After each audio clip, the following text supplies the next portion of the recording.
Topic से related self check है, self check 1.1। इसमें क्वेश्चन है, ammonia is an important raw material in the manufacturing of fertilizer. It is obtained by the combination of nitrogen and hydrogen as shown by the following balanced equation. How many moles of the following are required to manufacture 5 moles of ammonia? Number 1 nitrogen and number 2 hydrogen। ये equation है balanced chemical equation. ये ammonia की preparation को show कर रहा है, जो कि फर्टिलाइजर की तैयारी के लिए एक इंतहाई इंपॉर्टेंट केमिकल है।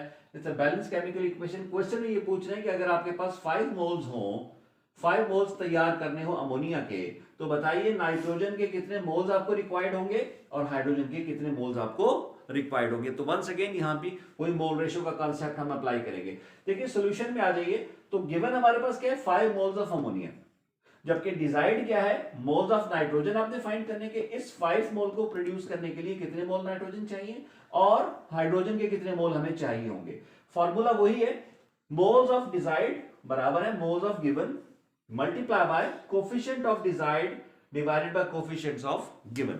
अब इसको अप्लाई कर लेते हैं पहले पार्ट के ऊपर। Moles of nitrogen will be equal to moles of ammonia into coefficient of nitrogen divided by coefficient of ammonia, यानी moles of nitrogen will be equal to 5 जो कि डिजाइड के मोल गिवन के मोल्स हैं, multiply by coefficient of nitrogen. देखिए क्या है यहां पर, नाइट्रोजन के साथ कुछ भी नहीं लगा, कुछ भी ना लगने का मतलब होता है कि यहां 1 मौजूद है, तो 1 divided by coefficient of ammonia. इस इक्वेशन में कोफिशिएंट क्या नजर आ रहा है आपको, 2 नजर आ रहा है, लिहाजा आप इसको जब सॉल्व करेंगे तो आपके पास रिजल्ट आएगा 2.5 मोल्स। इसका मतलब है कि आपको 5 मोल्स ऑफ अमोनिया अगर प्रोड्यूस करनी है तो नाइट्रोजन के कितने मोल्स रिक्वायर्ड होंगे according to stoichiometric calculation, 2.5 moles of nitrogen required होंगे।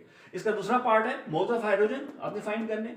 Once again moles of ammonia multiply by coefficient of hydrogen divided by coefficient of ammonia.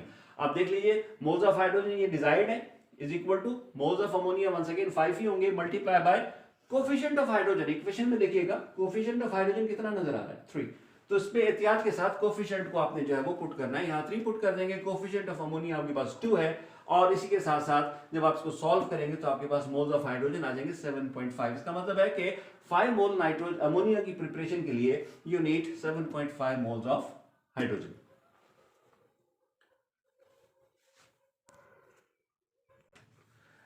इसी तरह से कुछ प्रैक्टिस प्रॉब्लम्स हैं बुक में गिवन है स्टोइकियोमेट्रिक कैलकुलेशन के हवाले से।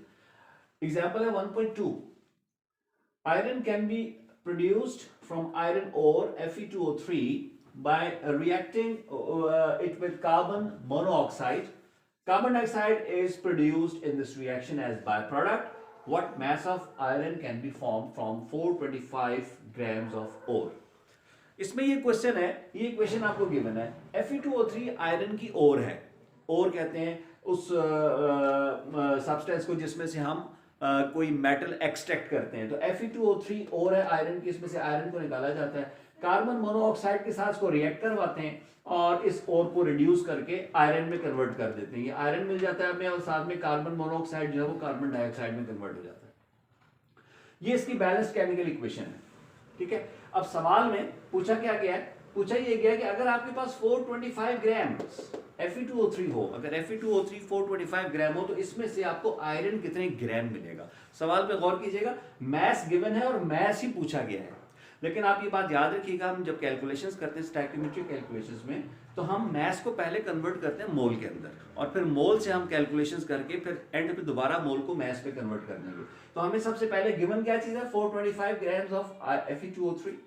अब हम ये बात देखें अपनी इंफॉर्मेशन अपनी प्रीवियस नॉलेज से हम इसका मोलर मास कैलकुलेट करेंगे। मोलर मास कैलकुलेट करने का फॉर्मूला आपको बड़ा सिंपल सा होता है, जो भी आपका गिवन फॉर्मूला है उसके नंबर ऑफ एटम्स मेंशन कर दीजिए प्लस जितने भी नंबर हो, जैसे यहाँ पर Fe2O3 था तो इसमें 2 आयरन है प्लस 3 ऑक्सीजन है। 1 आयरन का जो मास है वो है 56 ग्राम पर मोल, ठीक है, मोलर मास जिसको आप कहते हैं। सो 2 मल्टीप्लाई बाय 56 कर देंगे। ऑक्सीजन का मोलर मास होता है 16 ग्राम पर मोल, लिहाजा इन वैल्यूज को जब आप यहाँ पुट करेंगे सॉल्व करने से यहाँ 112 आ जाएगा प्लस 48, इन सबको सॉल्व करेंगे आपके पास Fe2O3 का मोलर मास आ जाएगा which is equal to 160 grams per mole. अब इस फॉर्मूले को इस वैल्यू को यूज करके हम क्या कर सकते हैं, नंबर ऑफ मोल्स निकाल सकते हैं। मोल्स के फार्मूले हमने पिछली लेक्चर्स में देखे हैं, फार्मूला कैसे मोल फाइंड करते हैं, नंबर ऑफ मास इन ग्राम, किसी जिसका भी आपने मोल निकाला है mass in gram divided by its molar mass. तो अब यहाँ पर आपके पास जो Fe2O3 का मास इन ग्राम था वो क्या था 425, और इसका जो हमने मोलर मास निकाला वो है 160 ग्राम्स पर मोल। तो डिवाइड कर देंगे, ग्राम से ग्राम कैंसिल हो जाएगा तो हमारे पास मोल्स आ जाएंगे। तो इसका मतलब है कि 2.66 हमारा आंसर आया। 425 grams of Fe2O3 are equal to 2.66 moles. अब डिसाइड क्या है हमारे पास, मैस ऑफ आयरन, हमें आयरन का मैस निकालना है, लेकिन याद रहे कि हम इस आयरन को मोल की मदद से निकाल सकते हैं, लिहाजा हमें इसको भी डिजाइड में ही रखना पड़ेगा। आयरन भी हमारा क्या है, मोल्स ऑफ आयरन भी डिजाइड है। तो पहले मोल निकाल लेंगे, मोल को मैस में कन्वर्ट करना आसान है, आप लोगों को आता भी है। फॉर्मूला वही है, moles of desired will be equal to moles of given multiply by coefficient of desired divided by coefficient of given. So moles of iron सब देख लीजिए क्या है, will be equal to moles of given. Given क्या चीज है यहाँ पर, आप देखिए गिवन आपको Fe2O3 है, तो Fe2O3 के मोल्स कितने हैं यहाँ पर, यहाँ पे कुछ भी नहीं लिखा हुआ, इसका मतलब यहाँ 1 है, इसका मतलब इसके मोल्स आपके पास जो है वो 1 है। अब आप देखिए moles of Fe will be equal to moles of given, और गिवन क्या मतलब है, हाँ ये देखिएगा, ये हमने भी कैलकुलेट किया, गिवन का मतलब है हमने कैलकुलेट किया 2.6 मोल्स हमने निकाले। सॉरी इसको जरा थोड़ा सा करेक्ट कर लीजिएगा, ये मोल्स ऑफ गिवन 2.66 ये हमने भी फाइंड किए, ठीक है ना। डायरेक्ट गिवन नहीं थे, डायरेक्ट तो मैस गिवन था जिससे हमने मोल निकाले। तो ये मोल्स ऑफ गिवन हो गए, मल्टीप्लाई बाय कोफिशिएंट ऑफ डिजाइड। अब इस क्वेश्चन में डिजाइड क्या है, आयरन डिजाइड है, तो आयरन के कोफिशिएंट है 2, तो डिजाइड जो है सब्सटेंस के कोफिशिएंट यहां पुट कर दिया।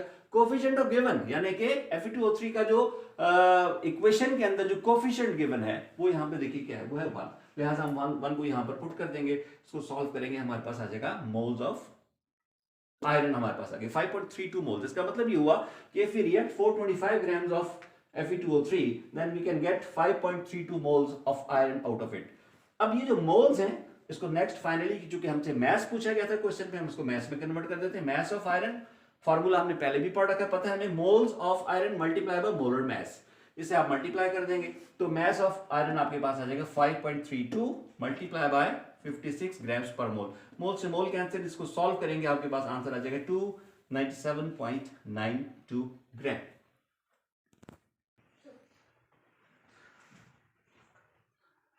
ये सेल्फ चेक 1.2 है आपकी बुक में डियर स्टूडेंट्स, और ये मेरा आपको मशवरा है कि ये इस एक्सरसाइज को, इस क्वेश्चन को खुद अटेम्प्ट करें, और यहाँ पर वीडियो को पॉज कर दें आप, ठीक है, और पॉज करने के बाद इसको अटेम्प्ट करें, और अटेम्प्ट करने के बाद देखें कि आपने किस हद तक इसको समझा है, ठीक है।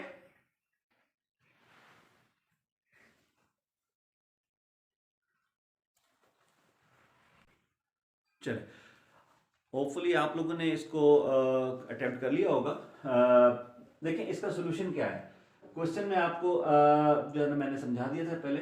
ये इक्वेशन आपके पास गिवन है, हाइड्रोजन है जो कि लिक्विड हाइड्रोजन है, लिक्विड ऑक्सीजन, ये आपस में रिएक्ट कर रहे हैं, वाटर जनरेट हो रहा है। अब आपको गिवन यहाँ पर क्या है, मैस ऑफ हाइड्रोजन गिवन है। देखिए मैस ऑफ हाइड्रोजन है 1.02 into 10 to the power 5 kilograms, ये है किलोग्राम्स के अंदर दिया हुआ।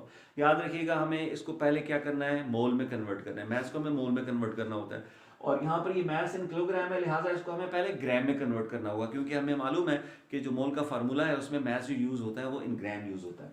तो किलोग्राम को ग्राम में कन्वर्ट करने के लिए हम 1000 से मल्टीप्लाई कर देते हैं, तो यहाँ पे इस नंबर को हमने 1000 से मल्टीप्लाई कर दिया, 10 टू द पावर 3 से मल्टीप्लाई कर दिया, तो हमारे पास जवाब आ गया 1.02 into 10 to the power 8 grams, ठीक है। ये मोल आप ये मैस आपने यूज करना है मोल्स के लिए, तो मोल्स ऑफ हाइड्रोजन कितने बन जाएंगे, 1.02 into 10 to the power 8 gram divided by molar mass of hydrogen. Hydrogen का मोलर मास आपको पता है 2 ग्राम्स पर मोल होता है, 2.016 भी लिखते हैं लेकिन हम 2 लिख रहे हैं, ठीक है। इसको डिवाइड कर देंगे, आपके पास आंसर आ जाएगा 5.1 इंटू 10 टू द पावर 7। ये क्या चीज है, मोल्स ऑफ हाइड्रोजन है।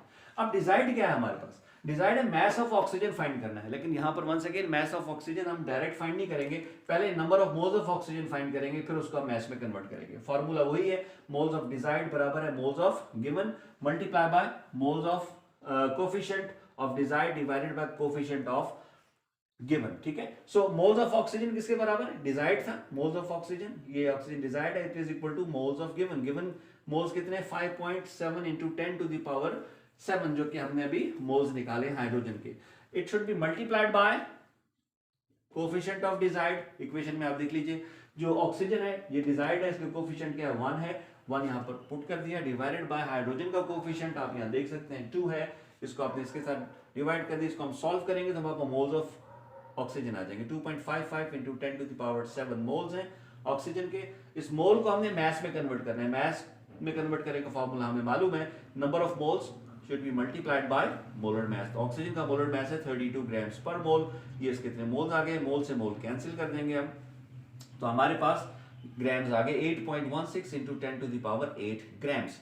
और ये वंस अगेन ग्राम्स हैं, क्वेश्चन में हमने किलोग्राम पूछा गया है, तो अब याद रखिएगा कि जिस यूनिट में क्वेश्चन पूछा जाता है आंसर भी उसी यूनिट में होना चाहिए, तो हम इस ग्राम को कन्वर्ट कर देंगे किलोग्राम में, और उसका तरीका क्या होता है 1000 से डिवाइड कर देते हैं। 8.16 इंटू 10 टू द पावर 8 को हमने 1000 से डिवाइड कर दिया, हमारे पास आंसर आ जाएगा 8.16 into 10 to the power 5 kilograms.